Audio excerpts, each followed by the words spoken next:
Now, you already heard from LT, Kurt Warner, and Terrell Davis. Here now the rest of the class with Steve Wyche, including one man who's finally hall-bound 30 years after playing his final NFL snap.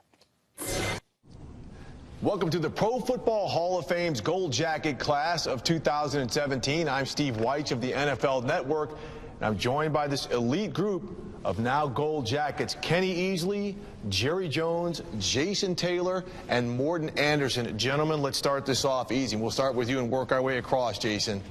How does it feel just a few days after finding out you're going to be with that immortal group of 310 men? You ever heard of Cloud 9? I'm like, whatever's above that, whether it's 10, 11, 12, 20, I'm still up there. I really haven't come to grips with it at all. Happiest guy on the planet, luckiest guy on the planet. I'm still shocked. Morten? Just trying to stay in the moment right now. It's overwhelming. And when David Baker, president of the Hall of Fame, mentioned that the bronze bust that will be in Canton last 40,000 years, that kind of put it in perspective for me. Just so grateful for these great men and for the whole process and for the result, obviously. Mr. Jones? I tell you, you know, what made me really want to be a part of the NFL, if you will, football, were in large part the men that are in the Hall of Fame. It has been nothing but as though I had died and gone to heaven, so to speak, to be in the NFL.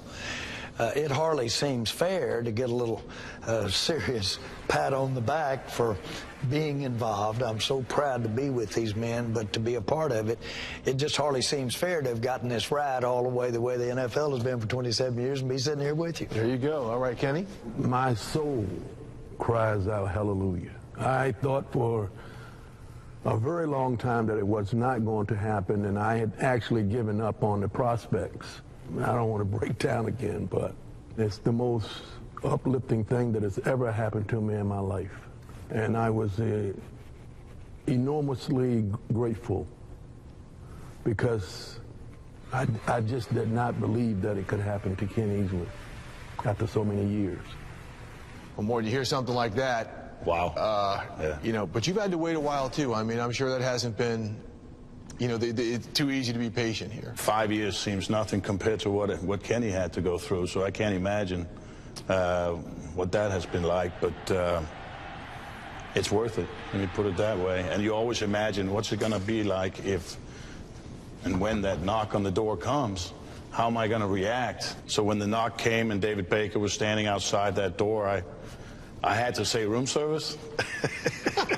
Club sandwich. Not so much. I started crying and made his right shoulder pretty wet. So, and then it kind of sunk in from there, and it's just a very powerful experience. Jason is a guy who's going in on the first ballot. When you hear Kenny and Morten talk about having to wait, how much does that make you appreciate, or at least I'll say this, understand how great of a career you had to get in as a first ballot guy? To be honest, I still don't understand why me over some other guys. Don't get me wrong, I'm glad it happened. But you look at some of the other guys that were up, you know, Brian Dawkins, and, you know, why did Kenny have to wait so long? You know, and while some of us are far removed from when he played, you know, you look at what his body of work, and you watch film of him play, and it's like, it's mind-blowing. So I had no expectation that it was going to be this year for me.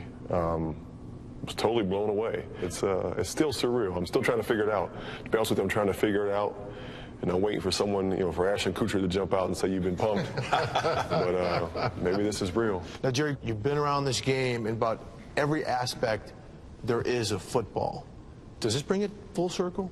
I knew what it had done in my life as far as inspiring me, and so I just wanted to be a part of it. I couldn't have dreamed that over the ensuing years that I've been involved with the Cowboys, that it would evolve the way it has evolved. Kenny, how was that day for you, that waiting, that anticipation of a few more hours to see if your wait was going to last any longer than it already had?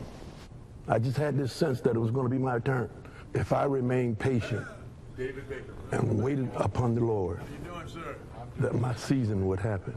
One of the special moments we hear from the guys when they go in is at that honor ceremony is when the existing Gold Jackets walk up on the stage? When they flooded the stage, I mean, they give you that hug and tell you welcome to the team, welcome to the club, congratulations.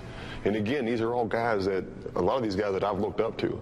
Some I had a chance to play against or play with, but now they're welcoming you into that new fraternity, that new locker room. I have a team in a locker room for the rest of my life. Joe Namath was the first guy that came towards me. I said, surely he's not coming to hug me. He's going with some of the other guys, because I just couldn't believe it. He comes right up to me, welcome to the brotherhood. And then here comes Willie Lanier, and here comes Steve Young, and it just went from there. And overwhelming is just not a big enough word for it. Jerry?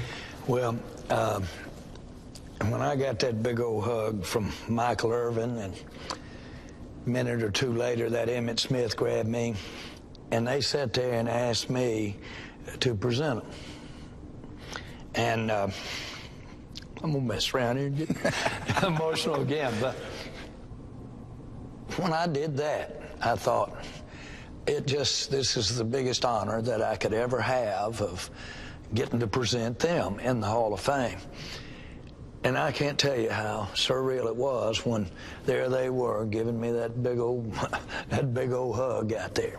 When they hugged me, Kenny Houston, Lem Barney, Aeneas Williams, defensive backs, all said, "We've been waiting for you."